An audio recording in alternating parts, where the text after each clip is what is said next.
How are you? Very well, thank you. And yourself? I'm very well, thank you. Welcome to Kruger National Park. Thank you very much.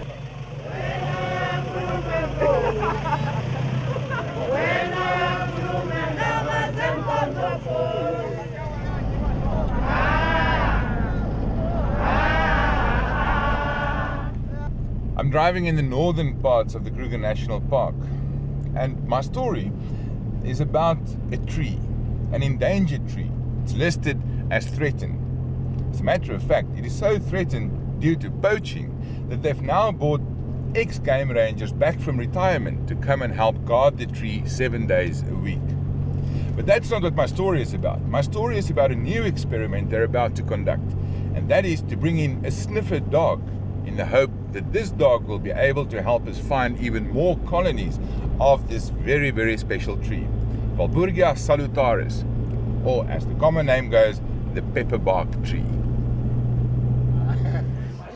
Early morning on day one. First, the rangers receive more new bicycles sponsored by Sappi to help them on their daily pepperbark patrols. And then we're off.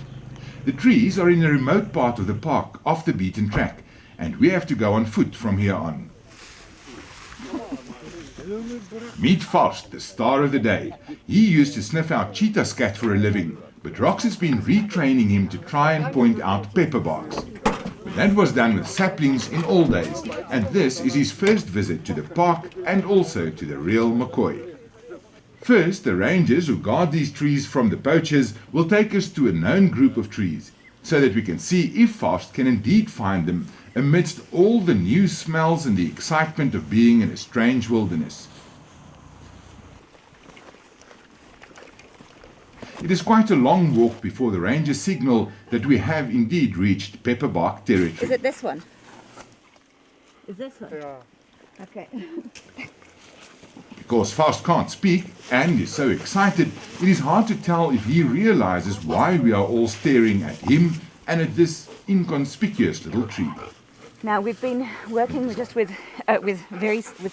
very few samples. So at the moment, what I want to do is just make sure that he knows exactly what it is that we're looking for. He works for the ball, not for love of trees or anything like that. He finds ways to get the ball.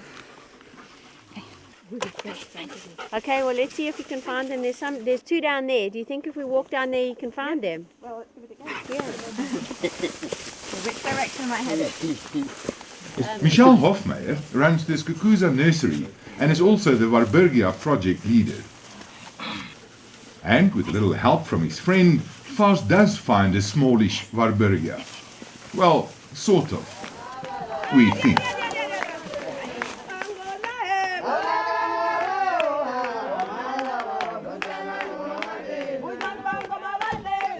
By late morning, Faust is overheating, and it is time for him to retire for the day.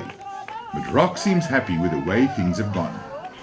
No, it went well. It was pretty much as we expected. That we've been training on samples in bags and in quite a different environment, where in a much drier environment, so they stand out a lot more.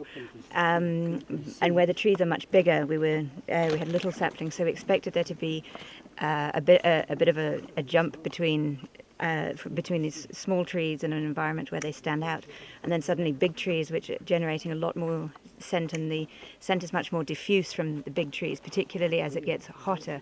The scent spreads and spreads and spreads, so it actually it's almost like a cloud of scent, so the dog can't pinpoint it as well as they can early in the morning, and it's a lot more scent. So the first day of training in the field was meant to be about showing him the bigger trees and showing exactly what it is, and actually encouraging or letting him know that that's what we're looking for as well, and that the bigger scent and the more scent is actually what we're looking for. And from what we've seen now with the amount of the scent that is around them, and the difficulty in pinpointing, we think that we probably need to actually train more directly onto the bark rather than onto the leaves.